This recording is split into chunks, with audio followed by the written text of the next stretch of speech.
আজি তাৰিখত নেপালী মানুহ আছে অসমীয়া কথা ক'ব নাজানে, অসমীয়া কথা ক'ব নাজানে, অসমত অজস্ৰ থাকে তেওঁলোকে কিন্তু অসমীয়া কথা ক'ব নাজানে। আমি লক্ষ্য কৰি আছো, এইবিলাকো লক্ষ্য কৰি আছো, এইটো নহয়। আচ্ছা, মই এজন ল'ৰা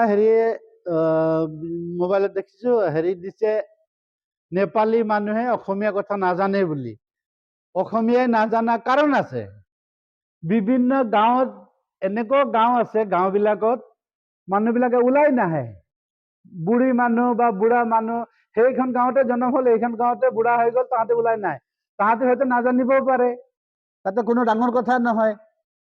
তুমি এজন মানুহক পাই পেলাই কৈছা যে তুমি এনেকে বোলে নেপালীয়ে অসমীয়া কথা নাজানে, এইবিলাক কথা ভৱিষ্যতলৈ নকবা। মই এনেকুৱা পৰিয়াল জানো, হাজাৰিকা পৰিয়াল, শিলচৰৰ কৰিমগঞ্জ ডিষ্ট্ৰিক্টত আছে।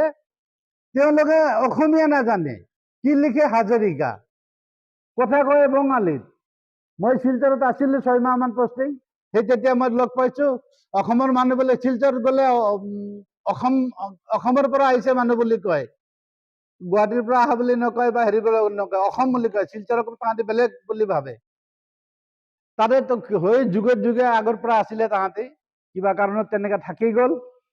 তাহাঁতি গোটেই বঙালী ভাষা কয়, সেই বুলি তাহাঁতক কম নেকি তাহাঁতি অসমীয়া নাজানে বুলি? তেনেকে ধৰণৰ বহুত পৰিয়াল আছে।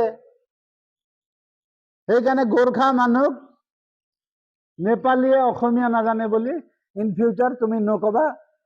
তোমাক আৰু আজিয়ে কলো, ভালকে ক'ব লগা হলে আৰু নেক্সট আহিম, তেতিয়া তোমাক কম। তুমিও মোৰ ভিডিঅ' চাই পেলাই কবা। আমি কাকো নকওঁ যে অসমীয়াই হিন্দী নাজানে, বঙলা নাজানে, নাজানে। আমিতো নকওঁ, গোৰ্খাইতো নকয়, নেপালীয়েতো নকয়। তুমি কেনেকে ক'ব পাৰিলা যে নেপালীয়ে অসমীয়া নাজানে? অসমীয়া জানিবই লাগিব, এইটো কোনো কথা আছে নেকি? আছে যদি ক'ৰবাত কোৱাচোন। আজিলৈ ইমানে।